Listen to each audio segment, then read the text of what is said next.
నమస్కారం అండి. నా పేరు కళాం సంజయ్ కుమార్, హైకోర్టు తెలంగాణ అండ్ ఆంధ్రప్రదేశ్. ఆంధ్రప్రదేశ్లో గ్రామ కంఠం భూముల్లో ఎవరైనా ఉంటుంటే వాళ్ళకి రిజిస్ట్రేషన్ కానీ అవ్వకపోతే ఇప్పుడు కొత్తగా ప్రభుత్వం చెప్తున్న మాట ఏంటంటే వాళ్ళకి ట్యాక్స్ ఏదైనా సరే ట్యాక్స్ రిసీట్స్ ఉన్నా సరే చిన్న చిన్న డాక్యుమెంట్స్ ఏదున్నా సరే తక్షణమే రిజిస్ట్రేషన్ చేసేయండి. దానికి నో అబ్జెక్షన్ సర్టిఫికేట్ అవసరం లేదు. ఒక్క పన్ను ఉంటే చాలు, ట్యాక్స్ రిసీట్ ఉంటే చాలు. దీని ప్రకారంగా ఒకవేళ గ్రామ కంఠంలో 22A క్యాటల్లో నిషేధ జాబితాలో పడినా కూడా వెంటనే దాన్ని కూడా తొలగిస్తూ రిజిస్ట్రేషన్ చేసేయండి అని చెప్పి గవర్నమెంట్ డైరెక్షన్ ఇవ్వడం జరిగింది ఇటీవల కాలంలో. ఒకప్పుడు గ్రామ కంఠంలో జనరల్గా గ్రామ కంఠం అంటే సర్వే లేని భూములు, ఎక్కడెక్కడ నుంచో వలసలు వచ్చి ఎక్కడైతే కొన్ని మిగులు భూములు ఉన్నాయో ఆ మిగులు భూముల్లో నివసిస్తూ వాళ్ళకి ఎంతకి పట్టా కాక ఎంతకి వాళ్ళ భూములు రిజిస్ట్రేషన్ కాక చాలా కాలం నుంచి వెయిట్ చేస్తుంటే వాళ్ళందరూ కూడా తక్షణమే ఆంధ్రప్రదేశ్ ప్రభుత్వం ఒక తీపి వార్తే చెప్పింది.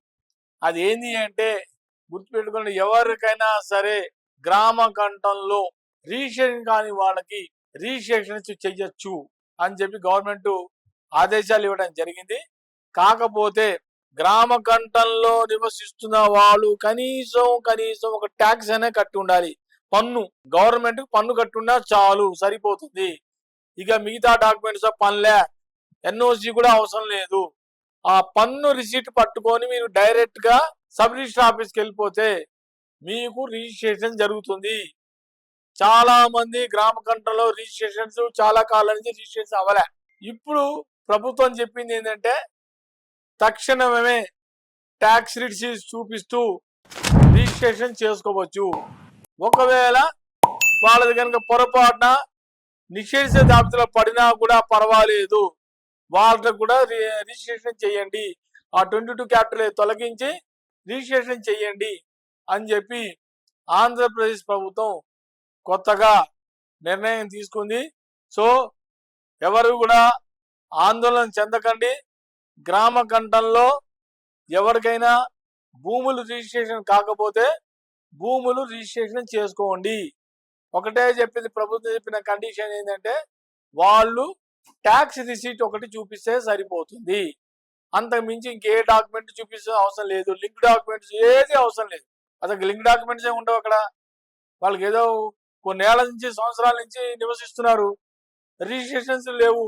రిజిస్ట్రేషన్ లేకపోతే కట్టుకుంటే మళ్ళీ రేపు వాళ్ళ డిమాలిషన్ జరిగిపోతున్న భయంతో అలా అలాగే ఉన్నారు చాలా కాలం నుంచి. ఖాళీ స్థలాల్లో ఉన్నా సరే, ఓపెన్ ల్యాండ్స్ లో ఉన్నా సరే వాళ్ళు ఒకవేళ పన్ను కట్టుకొని ఉంటే ట్యాక్స్ రిసీట్ చూపించినా సరే మీకు తక్షణమే రిజిస్ట్రేషన్ అయిపోతుంది. రిజిస్ట్రేషన్ అవ్వగానే మీరు ఇల్లు కట్టుకోండి, హ్యాపీగా ఉండొచ్చు, ఎటువంటి ఇబ్బంది లేదు. మీకు ప్రభుత్వమే ఇచ్చింది ఈ శుభవార్త. కాబట్టి అందరూ ధైర్యంగా ఉండి రిజిస్ట్రేషన్ చేసుకోవాలని కోరుకుంటున్నాను. నమస్కారం.